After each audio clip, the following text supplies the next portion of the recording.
राज्याचे मुख्यमंत्री एकनाथ शिंदे या ठिकाणी बोलतायत।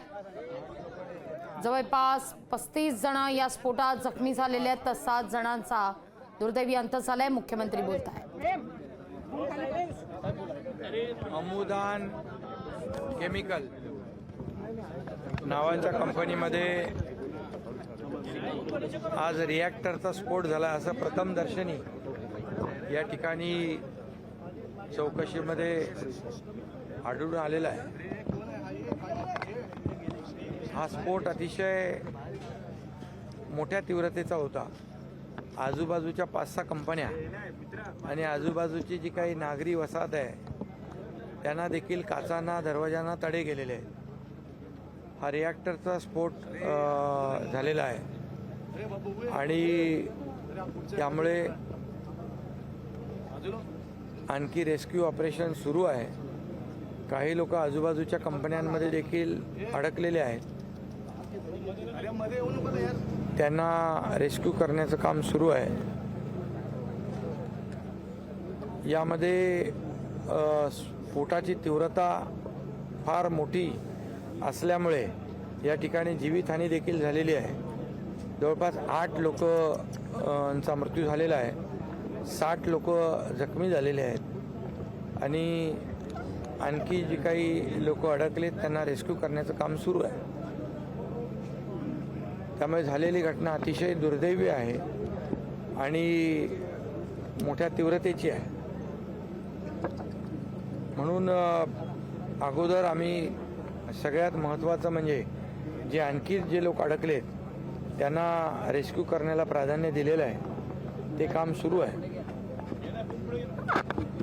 यामध्ये आजूबाजूला नागरी वसाहत मोठ्या प्रमाणावर आहे, त्यामुळे यापूर्वी देखील या ठिकाणी एक असाच स्फोट झाला होता, त्यामध्ये देखील काही कॅज्युअल्टी झाल्या होत्या आणि आता हा जो स्फोट आहे तो मोठा आहे, भयानक स्फोट आहे, जास्त तीव्रतेचा आहे। त्यामुळे हायली हजार्डस जे युनिट्स आहेत इथे, जे रेड कॅटेगरी आपण त्यांना संबोधतो, त्यामुळे आता A-B-C अशा कॅटेगरीज करायला मी संबंधित विभागाला सांगितलेलं आहे। त्यामध्ये इंडस्ट्री आहे, लेबर आहे, MPCB आहे आणि डायरेक्टर इंडस्ट्रियल सेफ्टी जे युनिट आहे त्यांना सांगितलेलं आहे।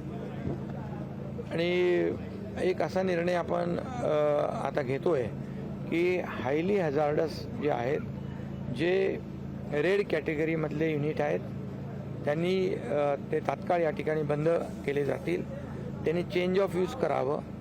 इंजिनिअरिंग, IT किंवा इतर काही सेक्टरमध्ये त्यांनी जे हजार्डस नसणार आणि त्यामुळे कुठल्याही जीविताला धोका संभवणार नाही अशा प्रकारचं त्यांनी प्रॉडक्ट चालू करावं किंवा त्या दुसऱ्या ज्या आपल्या MIDC ज्या आहेत शहराच्या बाहेर त्या ठिकाणी त्यांना शिफ्टिंग करण्याची मुभा या ठिकाणी दिली जाईल। त्या ठिकाणी त्यांनी शिफ्ट व्हावं। याच युनिटमध्ये, याच कॅम्पसमध्ये अनेक लोकांनी यापूर्वी तक्रारी केल्या होत्या संबंधित या युनिटच्या संदर्भात। अमुदान पूर्वीचं अंबर कंपनी या कंपनीचं नाव होतं, परंतु दुर्दैवाने ती जी काळजी घ्यायला पाहिजे होती ती घेतली नाही। यामध्ये इंडस्ट्रियल सेफ्टी युनिट जे आहे त्यांनी जे काही योग्य वेळोवेळी या ठिकाणी येऊन ऑडिट करणं, सेफ्टी ऑडिट करणं, ज्या काही बाबी आहेत त्या करण्याची आवश्यकता होती, ते केलं आहे की नाही हे सगळं आता चौकशीमध्ये आढळून येईल। एक उच्चस्तरीय चौकशी आपण यामध्ये करू आणि उच्चस्तरीय चौकशीमध्ये जे काही दोषी आढळून येतील त्या सर्वांवर या ठिकाणी कठोर कारवाई केली जाईल। शेवटी लोकांच्या जीविताशी कुठलंही कॉम्प्रोमाइज केलं जाणार नाही आणि कुणीही कॉम्प्रोमाइज करण्याचा प्रयत्नही करू नये। आणि म्हणून या ठिकाणी शासनाच्या माध्यमातून हे अशा प्रकारचे युनिट सुरक्षित स्थळी हलवण्याचा निर्णय आम्ही घेतोय आणि त्या दृष्टीने पुढची कारवाई सुरू होईल।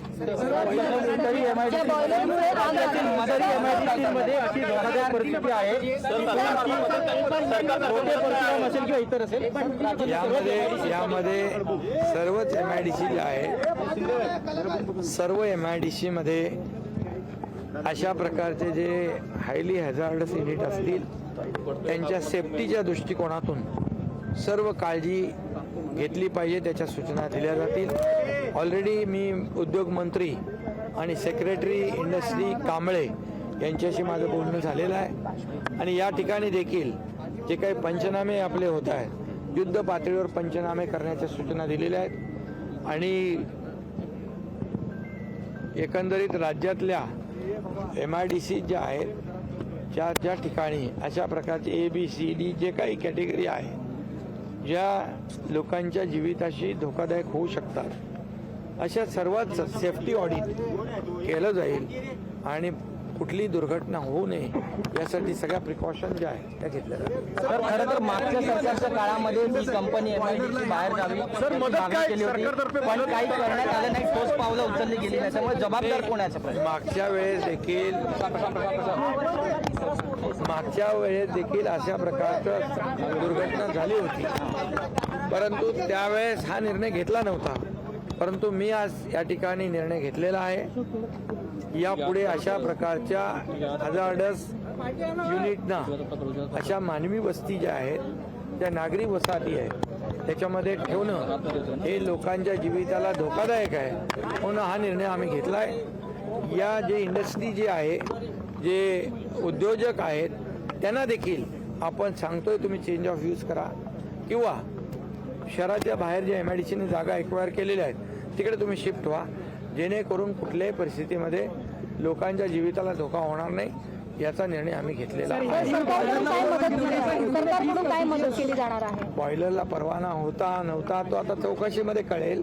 चौकशीमध्ये जे जे दोषी आढळतील त्यांच्यावर कठोर कारवाई केली जाईल आणि या दुर्घटनेवर देखील सदोष मनुष्यवधाचा गुन्हा दाखल करण्याच्या सूचना दिलेल्या आहेत। सदोष मनुष्यवधाचा गुन्हा दाखल होईल आणि कुणालाही यामध्ये पाठीशी घालण्याचा काही विषय कोणी करता कामा नये, कोणी करणार नाही आणि जे जे कोणी दोषी असतील सेफ्टी ऑडिटचे लोक आहेत, इंडस्ट्री सेफ्टीचे आहेत, लेबरचे आहेत, जे चौकशीमध्ये समोर येईल या चौकशीच्या माध्यमातून सर्वांवर जे दोषी असतील त्यांच्यावर कारवाई केली जाईल। ज्यांचा मृत्यू झालेला आहे त्यांच्या परिवारांना कुटुंबियांना मुख्यमंत्री सहायता निधीतून 5 लाख रुपये दिले जातील। त्याचबरोबर जे आता जखमी आहेत त्यांचा देखील खर्च शासन करेल आणि त्याचबरोबर जे मृत्यू आहेत मुखी पडलेले आहेत त्यांना देखील मी आता आमच्या विनीता सिंगल मॅडमशी बोललो आहे त्यांना देखील त्यांच्या डिपार्टमेंटच्या माध्यमातून कंपनीच्या माध्यमातून जे काही नुकसान भरपाई देय आहे ती देखील त्यांना मिळेल। लोकशाही मराठी ऐका, पहा, जागरूक रहा।